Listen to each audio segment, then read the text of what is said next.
Donc, je vais vous parler un peu du projet Boomerang. C'est un système qui a pour but de pouvoir récupérer donc l'étage principal d'un lanceur orbital pour le réutiliser par la suite. Donc, je vais vous expliquer l'origine du projet aussi, puisque cette idée-là est née pour le coup suite à un appel à idées en fait du CNES. Donc, c'était en début d'année pour le coup, en mars il me semble. Donc, ils ont lancé donc un appel à concept pour que tout le monde puisse proposer des idées justement donc sur ce thème-là de la réutilisation de l'étage supérieur. Et donc c'est grâce à ça on a eu l'idée donc de participer, de proposer quelque chose dans le cadre de ce challenge. Et donc pour le coup, il y avait différents aspects principaux qui était évoqué par le CNES, donc soit la récupération, le retour donc de l'étage depuis l'orbite, soit d'autres formes de réutilisation, donc avec des extensions de mission et des nouveaux services qui peuvent être effectués par l'étage, donc une fois qu'il est en orbite. Pour le coup, nous, on s'est orienté pour notre concept donc sur tout un système qui permet donc d'effectuer une rentrée atmosphérique contrôlée pour ramener donc l'étage au sol, dans une zone précise et en bon état. Donc, si possible, c'est mieux pour le réutiliser. Alors, donc, pour le coup, là, c'est un peu un résumé des synthétiques des différentes étapes, justement, du lancement et de la récupération. Donc, toute la première phase donc de l'étape 1 à 2, c'est un lancement classique donc d'un satellite par exemple. Donc ça c'est bien sûr la mission principale du lanceur qui reste la même et qui doit pas être affectée ou en tout cas le moins possible par les systèmes de récupération qu'on pourrait installer. Et donc, c'est une fois qu'on a pu larguer la charge utile sur son orbite que là, on peut mettre en place notre procédure et nos différents dispositifs. Donc, beaucoup après la mise en orbite, donc au niveau de l'étape numéro 3, en fait, on va utiliser une partie des ergols qui sont encore à bord et le moteur donc principal pour ralentir l'étage et pouvoir entamer donc la rentrée atmosphérique. Ensuite, l'étape suivante, donc c'est le déploiement en fait d'un bouclier thermique gonflable, donc pour le coup qui est situé sur le haut du lanceur et donc qui va se présenter donc vers l'avant lors de la descente, donc pour protéger la structure de l'étage de l'échauffement et permettre de ralentir également. Ensuite, on a un deuxième dispositif qui va être déployé un peu plus tard et qu'on va voir un peu mieux tout à l'heure en 3D. Donc, c'est un Balyut, donc c'est un dispositif donc à mi-chemin entre un ballon et un parachute. Donc, c'est un dispositif qui se gonfle tout seul, donc grâce au flux d'air et qui va permettre justement de stabiliser et de réduire encore la vitesse de l'étage. Et pour le coup, pour la dernière phase, quand on aura atteint des vitesses subsoniques, là, pour le coup, on va déployer pour le coup sur le côté une grande voile de type parapente, quoi. Beaucoup pour là, ça nous permet d'assurer le guidage un guidage de précision donc de l'étage donc jusqu'à la zone d'atterrissage qui est représentée au niveau du point 7 en fait. Pour l'atterrissage, on a décidé d'utiliser un système qui serait pas embarqué pour éviter des surcharges de masse dans l'étage. Et donc là, en fait, c'est un système en fait un grand filet pour le coup suspendu donc entre différents pylônes et dans lequel viendrait se poser l'étage au tout dernier moment. Alors pour le coup, là, c'est pour montrer un petit peu, résumer un petit peu les différentes étapes justement au niveau de l'organisation plutôt du projet. Donc on a eu tout d'abord la définition du concept. Ça, c'était donc beaucoup au moment du challenge du CNES. C'est là qu'on a défini le fonctionnement de notre système et les différents éléments qui seraient utilisés. Donc après, on a commencé justement à concevoir ces sous-ensembles et pour assurer qu'ils doivent assurer chacun leur mission. Et pour le coup, là, actuellement, on a sur la partie, on a commencé la partie donc simulation numérique, donc qui est beaucoup, qui est un assez une grosse partie de ce projet en fait, puisque pour le coup, dans le cadre du contrat qu'on a signé avec le CNES, donc c'est un contrat d'études et de développement, donc pour montrer la viabilité et la faisabilité de notre système. Donc, il y a beaucoup de simulations, notamment en ce qui concerne l'aérodynamique lors de la rentrée atmosphérique, et donc qui beaucoup influe aussi sur le design des différents éléments. Et une fois qu'on aura abouti à une solution la plus optimale possible, on va beaucoup pouvoir construire un prototype donc de taille réduite. Pour le coup, ça va être dans un premier temps surtout un prototype qui va nous permettre de valider la conception des différents éléments donc aérodynamiques et surtout pour le coup, de tester ensuite le déploiement du, euh, du, du bouclier thermique beaucoup.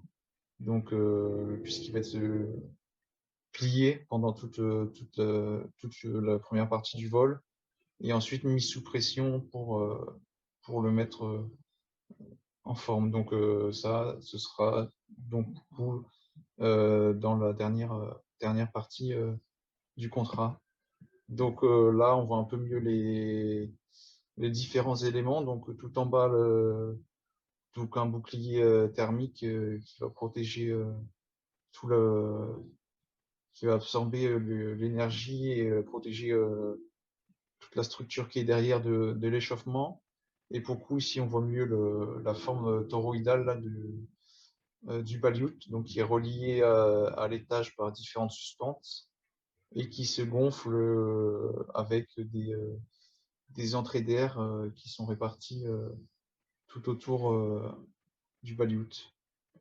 Donc là, on voit un petit peu un détail, l'architecture des différents éléments. Donc, par exemple, le bouclier thermique, beaucoup, qui est en fait composé de sections tubulaires souples, donc mises sous pression en fait, et qui sont reliées entre elles, et par-dessus laquelle on vient fixer donc une membrane souple aussi, donc qui va assurer l'essentiel de la protection thermique et pour coup la mise sous pression des différents sections là, ça va peut nous permettre de mettre en forme et d'assurer la stabilité de, de l'équipement. Donc là, on voit notre vue au milieu du balyut, donc justement avec les différentes entrées d'air. Donc là, pour le coup, c'est un système non passif pour le déploiement. Et pour le coup, dans la dernière partie, comme je l'ai précisé, c'est donc une voile au design pour l'instant assez similaire à celle d'un parapente, donc avec tout un système de suspente qui pourront être contrôlés, donc beaucoup qui se rapproche un peu de ce qu'on a pu voir tout à l'heure avec le système GRS. Donc, où, on pourra avoir là-dessus des travaux en commun justement pour cet aspect-là. Donc là, c'est un petit peu une petite explication du déploiement pour le coup, du bouclier thermique, qui est donc pour le coup en fait donc situé en haut du lanceur et qui, dans toute la phase de lancement, en fait, se trouve la charge utile et l'adaptateur conique. Et donc, pour pouvoir le déployer, donc, il faudra se séparer de cet adaptateur, l'éjecter et ensuite, on pourra donc mettre sous pression grâce à un réservoir le bouclier qui va se déployer. Donc, c'est ce qu'on voit ici aussi, donc beaucoup modélisé en CAO. Donc, beaucoup, il y a aussi tout le système associé à ce déploiement qui est en cours de développement. Et donc, ça, c'est donc le premier élément, donc peut-être le plus important qui sera déployé donc au cours de la descente.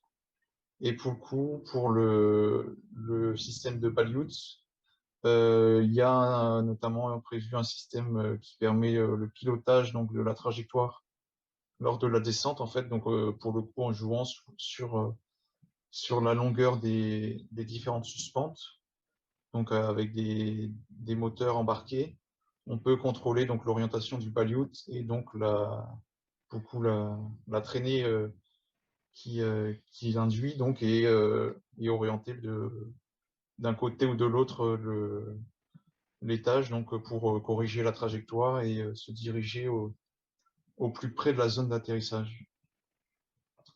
Et donc là, pour le coup, c'est un petit schéma pour pour mieux comprendre un petit peu le système d'atterrissage. Donc avec quatre grands pylônes pour le coup, entre lesquels sera déployé donc un grand filet souple.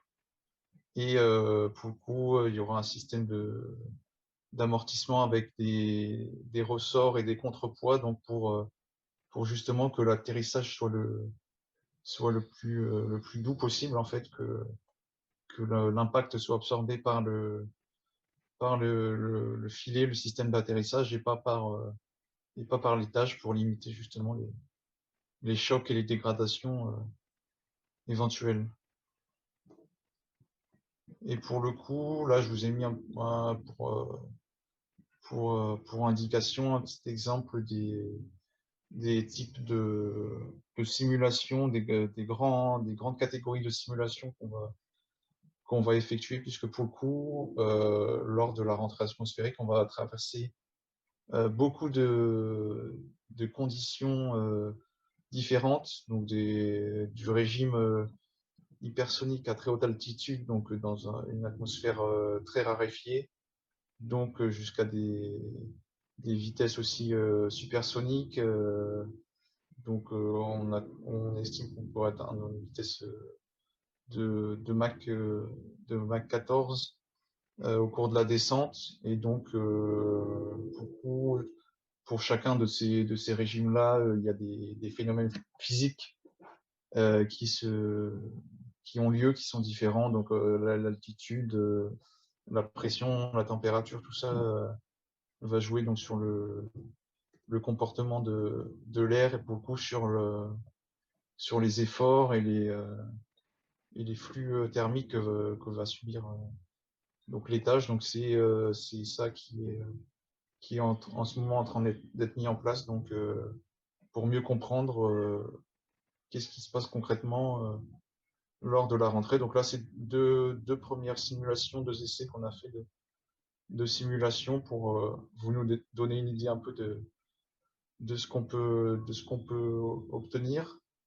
Et donc là, on voit que les températures, par exemple à gauche, les températures les plus élevées, donc c'est bien sûr au niveau du bouclier avant. Donc c'est justement, ça va nous permettre de savoir quel matériau on peut utiliser et en quelle quantité, en quelle épaisseur, justement pour que le design soit permette à la fois d'être performant au niveau thermique, mais aussi de réduire au maximum la masse, puisque ça impacte directement, pour le coup, les performances du lanceur sur la mise en orbite des charges utiles. Donc, toutes ces simulations, on va faire des itérations pour pouvoir affiner justement les dimensions et le design des différents éléments, pour ensuite pouvoir tester en modèle réduit, donc, et, euh, et vérifier si on obtient des choses équivalentes au niveau des résultats. Donc voilà, ben, merci de votre attention. Et donc, si vous voulez en savoir plus, n'hésitez pas à poser des questions, à me contacter ou aller voir la page du projet sur le site Fédération. Voilà, merci à tous.